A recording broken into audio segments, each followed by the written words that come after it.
Today I'm going to review the StuG III-G early production 6320, the initial tooling of the StuG III-G by Dragon. It's been out for a couple of years, quite a few years, and this kit is the root of every StuG III-G and some not Gs that are out there. So let us look at what it looked like when it was brand new.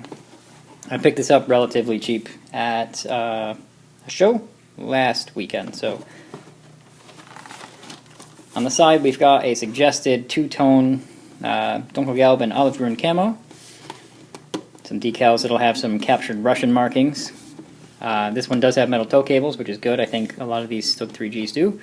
And our standard Panzer III photo etch thing with all of the grills and the little bits for the idlers. On the back, this was pretty revolutionary at the time, so they're showing you all of the parts that were new and better than the old Imperial StuGs, which is basically every single thing about this kit. So much so that I won't even get into each individual part being great, because this was just a very important kit when it came out. Okay, so on the instructions, as with any new tooling, you'll see that we have very, very little that is not used. Like, blue parts won't be used, so we've got one tiny little clear part and a handful of tools, and then these look like just the fender supports. So that's very, very little unused for a Dragon kit.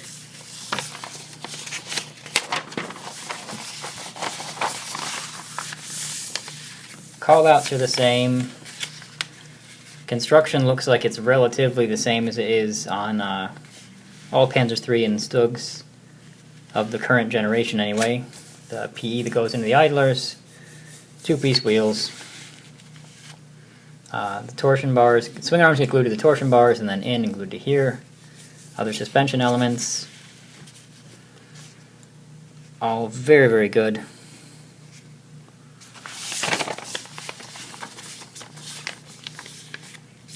There you've got armor going on the front. There's that PE grill.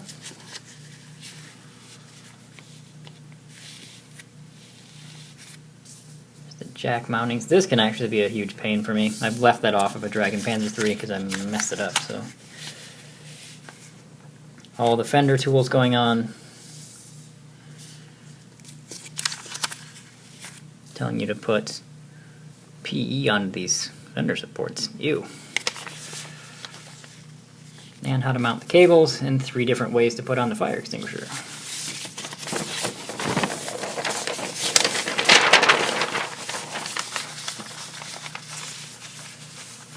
There's the cupola going together.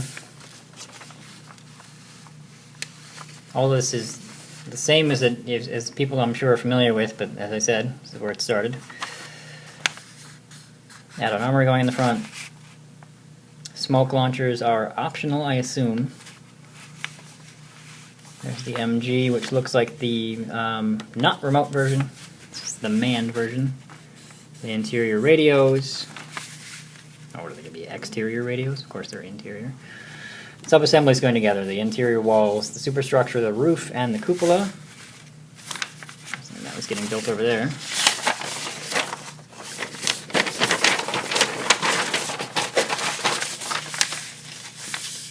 Spare wheels going right there on the little mounts, and these, I assume, I don't know a ton about these. I believe these are just to protect these access hatches, because they're only on later Panzer III variants.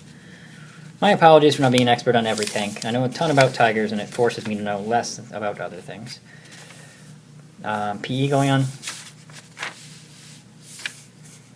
These are the extra track pins in the spare wheels. And then we're putting together the front hatches, and there's the finished subassembly for the rear, or the engine deck, and then the no-tech light.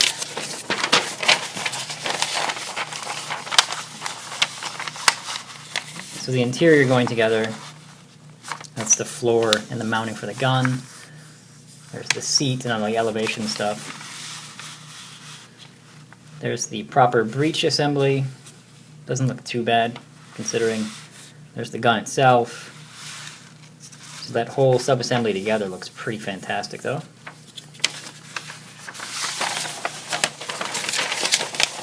And then this is where all of the sub-assemblies go together. So interior with breech, the gun, the front deck, or the front plate, whatever. The whole superstructure, the fenders and the rear deck, that all goes together, and then that all gets placed down onto the hull. I've actually seen some guys online, by the way, assemble everything in here except for the fenders and put that on here, and then put the tracks on, and then put the fenders on. I'm not sure how they do that. It's interesting looking. So our markings, Das Reich 43. I kind of like that sort of camo. I think it's the one that was inside of the box.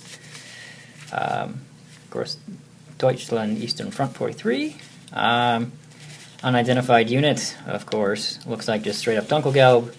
Totenkopf in whitewash, and then a captured version of that exact tank. I think this is blasphemy. You can't put Russian on a Stug. To start off with, there's the Dragon card. It's one of the larger type because it's an older kit. There's your decals and your tow cable.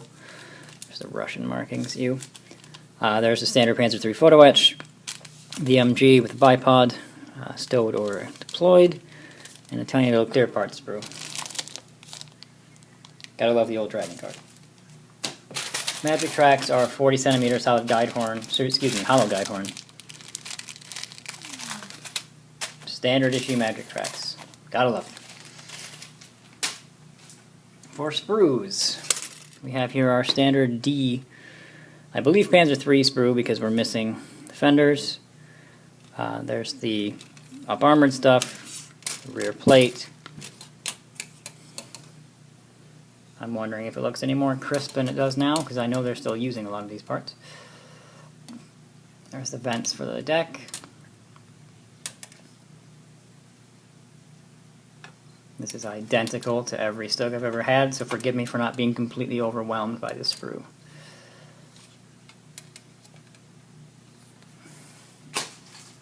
And you've got this guy. These are the fenders. The roof of the superstructure is the superstructure itself. Some two-piece hatches. Smoke launcher mounts. The cupola is right, parts of it anyway, are right there. Interior compartment walls. The vision slit for the driver. There's the hatch with the thing for the scissor periscope, little hole. It all looks clean, not quite as crisp as their new toolings do now. It's still really good. I don't know what they're changing. Stuff does look better now. There's a suspension sprue. Standard Panzer III. Does have the, ooh, hello, check that out. Does have the spare wheels, but I've got broken track pins, and I've got mangled spare wheels. Now I only need 2 spare wheels. So let's see if my other one is mangled. Nope, so I'm fine. I'm good with that. It's a little annoying. I picked it up very, very cheap at that show though, so I'm not really worried about it.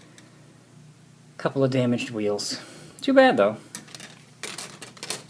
Idlers look crisp and good. Drive sprockets look great. Wheels look good. Torsion bars look clean. Final drive assemblies look good. Exactly like you'd expect. Standard StuG gun sprue, welded mantlet, 3-piece, or 2-piece, excuse me. No, 3. Muzzle brake, wow, sorry, my brain stopped working. There's the barrel and parts of the breech. Looks good to me.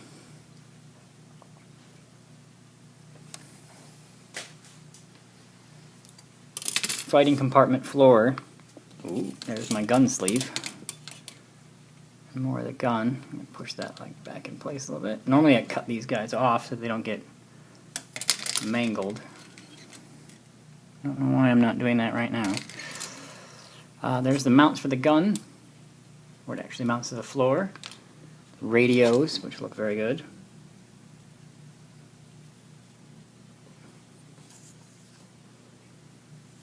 There's more parts of the gun, more floor. That looks very clean, that wheel. Scissors periscope is hollowed out. Looks good. Seat looks good. Very clean.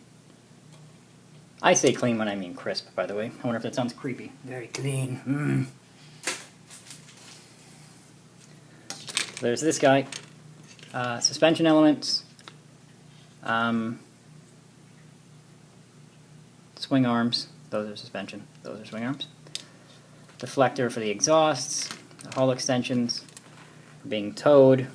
The rear plate. The idler adjuster goes. Standard fare, really? Clean. I hate to sound spoiled, but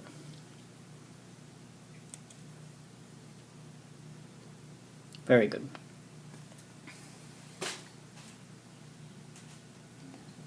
Oh, we got a little guy here. Smoke launchers, tiny bits, fender supports, and like I'm assuming grab handles, tiny little things.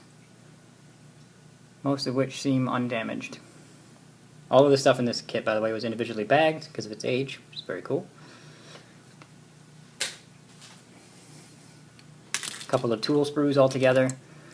The clamps do have the hollowed out bit, which makes them look pretty good to me, good enough to not worry about ever upgrading them. There's a multi-part jack, and pretty much all the tools you need. I don't think most of these get used, at least half of them don't get used on this.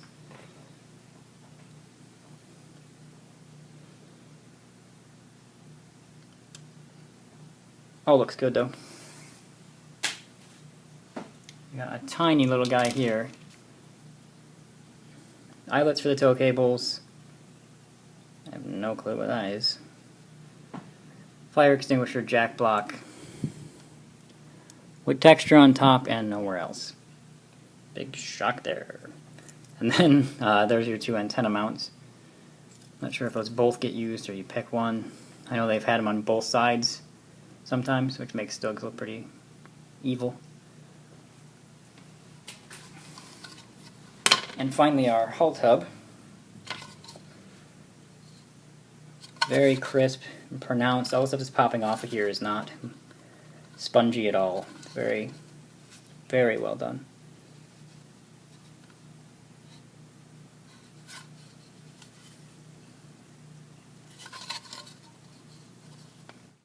So that is the StuG III Ausf 6320. Not a lot of surprises, but I do plan to start building this on in about a month. So I wanted to make sure I reviewed it so I knew what I was getting into. You can snag this thing pretty cheap.